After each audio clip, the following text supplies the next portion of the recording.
The U.S. military academies have played a major role in the development of college football almost from the beginning, and have been the shining example of what it means to give it your all regardless of your circumstances. They embody the ethos of the traditions, culture, and passion of the college football experience. As conference realignment rages on, the coaching carousel spins, and all the regulations of fair play evolve at the speed of light, threatening all that we've held sacred in the tradition and excitement of college football, these institutions keep exciting fans in a way that could quite honestly save the integrity of the game overall. This map shows the relationship between branches of the military as directed under the U.S. Department of Defense. There are actually 8 uniformed service branches, with only 6 of them shown here, because the others, while being uniformed services, aren't considered to have a military mission.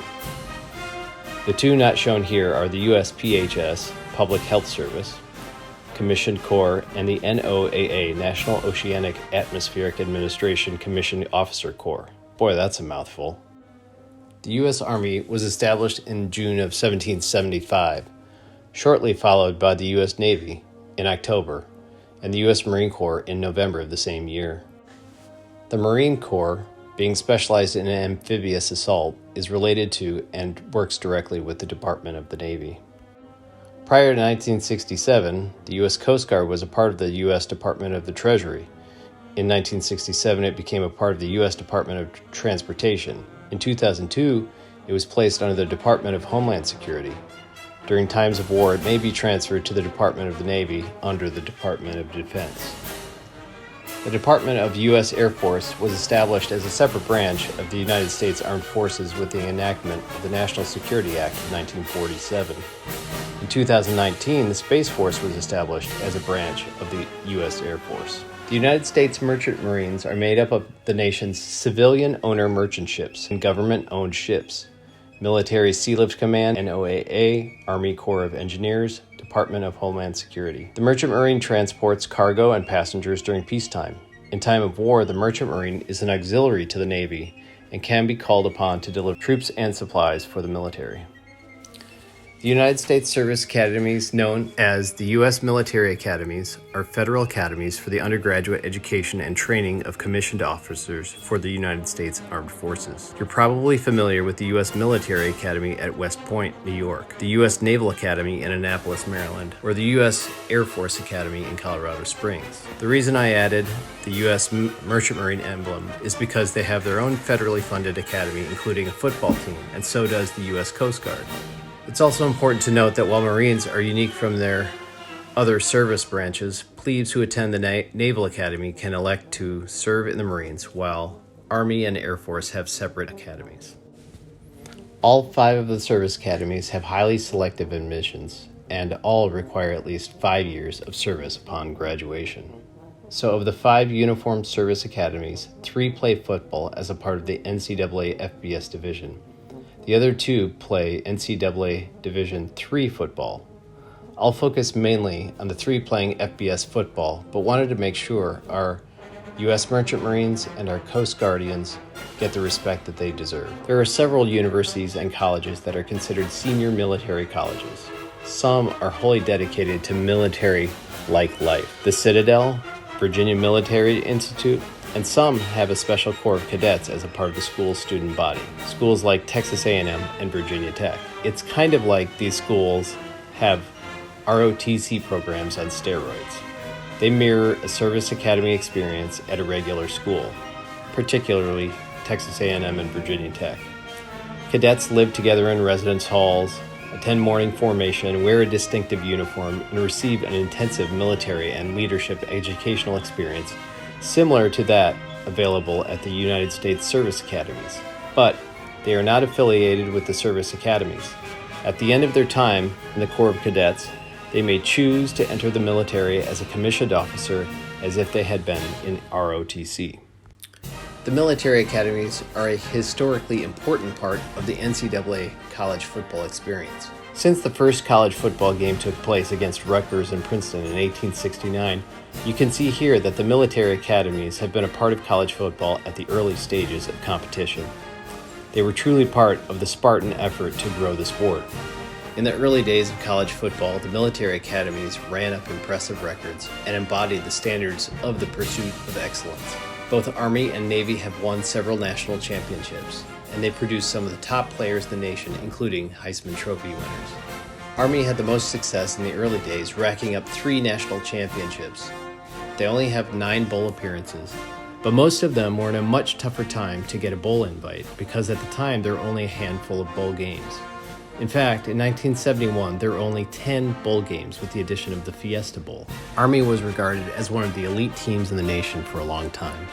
One factor that contributed to their ability to play at a high level was that early on, athletic scholarships were rare, or at least only paid a portion of expenses for most schools. Being part of a military academy gave full-ride sponsorship to a high academic institution that attracted top athletic talent. As athletic scholarships became more prevalent among all schools, the rigor of the military academy life was more discriminating for more athletes. However, the military academies continue to pursue excellence in everything they do and put competitive teams on the field at the FBS level. As we enter into the new era of NCAA sports with the NIL, the academies play an important role in the preservation of the spirit of college sports, since students are all on scholarship to be in the school. Knowing that football is not the primary focus of the players, but showing a commitment to a high level of play in all that they do exemplifies the amateur status with professional level commitment. It used to be one of the core tenets of why we enjoyed the game. When people play for the love of the game, an intangible spirit is brought to the game and the experience overall. Recruitment of top talent to play for any of the academies is particularly more challenging than other universities at the FBS level. Finding qualified athletes that are willing to see the military as their primary career rather than football. The type of student admitted to the academy is unique. The academics are of the highest standards, and the students must be among some of the most high-achieving, well-rounded students in the country just to be considered for service. Only 9 to 16% of applicants are accepted. Candidates for admission must apply directly to the academy and receive nomination, usually from a member of Congress. Other nomination sources include the president and the vice president. The Army, Navy, and Air Force fully funds tuition for students in exchange for an active duty service obligation upon graduation, usually a minimum of 5 years. Students at West Point and the Air Force Academy are officers in training and are referred to as cadets. Students at the U.S. Naval Academy are called plebes. Graduates are commissioned as entry-level officers in their respective branches. One unique requirement for military service is that a student cannot exceed 6'4" in height or weigh more than 221 pounds. College-level athletes at the military academies can apply for a weight waiver while they're playing their sport. Then, once they finish their final season, they're required to get down to the proper weight before they can commission. These requirements prove to be challenging for most coaches to be able to recruit what is to be considered raw or high athletic talent that don't qualify for academy service in this way. In some ways, the academies are restricted by who qualifies to be at the school. In other ways, this is a competitive advantage to have every member of your team to be considered self-selected, self-sacrificing, highly intelligent, and disciplined persons. Nonetheless, this creates a unique and specific environment that narrows the field for obtaining the physically strongest and fastest players. Since there are no athletic scholarships, the recruiting leverage and incentives are different. It's difficult to understand just exactly how NIL may affect the academies differently as well. Recruiting rules are different for academies. Recruits are able to be contacted in their junior year of high school because of the process to apply to admission to the schools are so much more lengthy than the average school. Since recruiting FBS athletes to a service academy lifestyle is selective and requires much sacrifice, it's generally believed to be a constraint rather than an advantage to recruit highly athletic and talented football players to play at the FBS level. To accommodate for this disadvantage, the service academies have leveraged the capabilities they do have. high discipline, high intellect, team chemistry, and team-oriented players in a system that are well suited for very sophisticated and complex offensive schemes. Most readily, the option offense, which requires high discipline, communication, decisive leadership, trust, and responsiveness. It employs athletic linemen that create running lanes and use misdirection, and last-minute change of direction on the fly. Few teams face that kind of offense regularly and find it difficult to prepare for.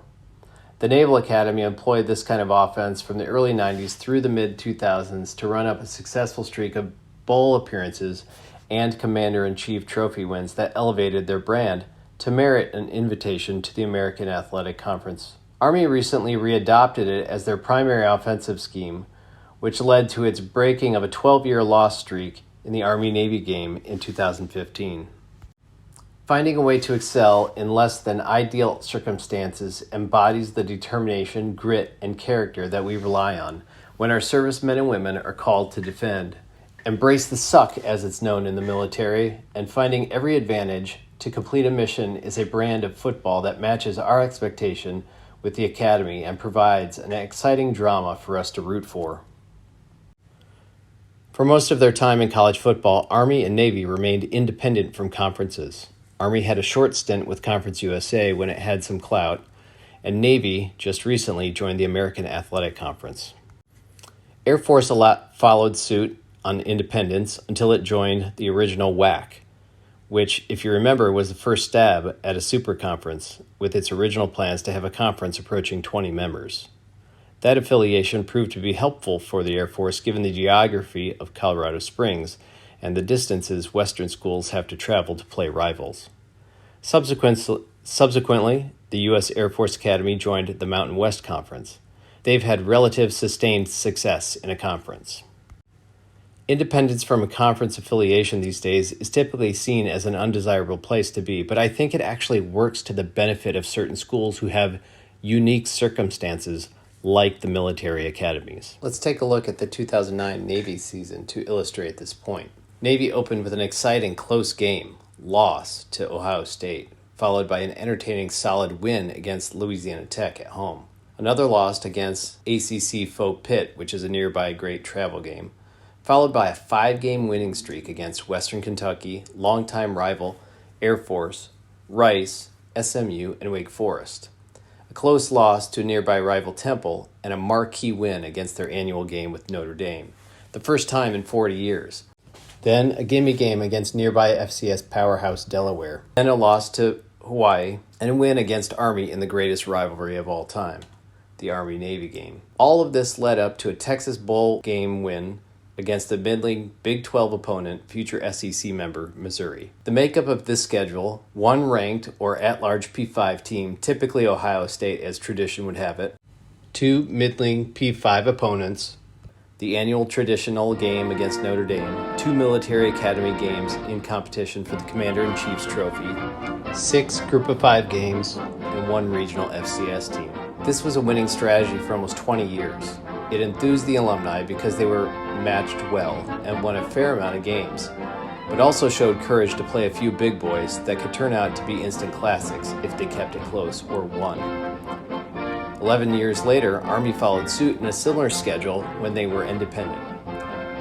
Here's a great example with Army's 2020 season: 3 FCS games, 1 at-large top 25 ranked game against BYU, 6 Group of 5 games, 2 military academy games in competition for the Commander-in-Chief's trophy. This gets them to a mid-December bowl with decent viewership against another Big 12 opponent in West Virginia. One of the problems I see with Navy joining the American is that they were previously in the division with the most of the Texas teams because they had a lot of recruiting from there. However, in football-rich Texas, competition is stiff as well, and the teams in that division get more than a once-in-a-long-time opportunity to prepare for a game against an option offense, which Navy runs. Navy has not fared as well in the past few seasons as they did early on in the conference. Coach Ken Niumatalolo stated that when they joined the conference, he was recognizing that there were a lot of haves and have-nots due to the conference affiliation.